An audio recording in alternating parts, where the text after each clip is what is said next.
The Joint Commission, for its part, is not just talking the talk about these improvement efforts. We are in the middle of a very aggressive program ourselves in adopting all of these tools that we're calling robust process improvement, just to indicate that any effective tool and any toolkit that has a particular label on it is one that we want to use for the right purpose. We are not going to require organizations to adopt these tools. We expect that when they see how effective they are, they will want to use them. And we are also partnering with hospitals and systems in the delivery system who have already mastered the use of these tools to use them to tackle the most difficult safety and quality problems that we have. And just as a very high-level summary, the way these processes work is that you have to measure very carefully what the magnitude of the problem is, and then look very hard to understand why the process is failing. Understanding the causes of the failures is a critical step that we usually omit when we do traditional quality improvement. That allows you to target interventions, and I'll show you a quick example of that in a moment.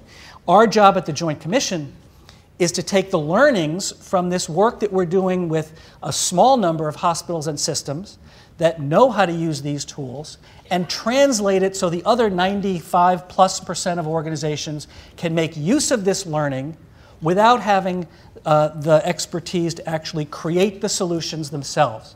The spreading of effective interventions in safety and quality in healthcare has been a particularly high barrier to get over in the problems that we've seen, and that's one of the reasons that they have resisted tremendous effort to solve them.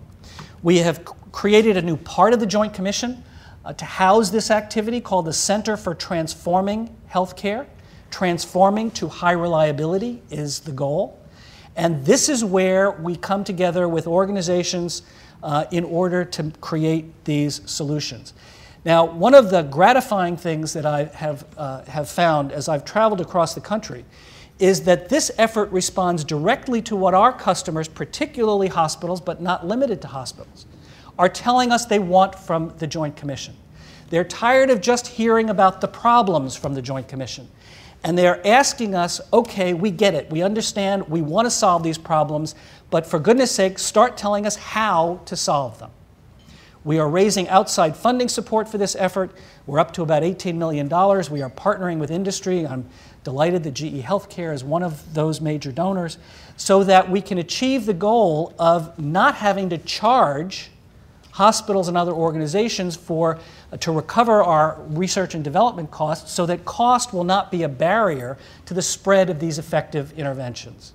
We've launched a number of projects last year on hand hygiene improvement, wrong site surgery, and handoff communication, that is improving communication across transitions of care.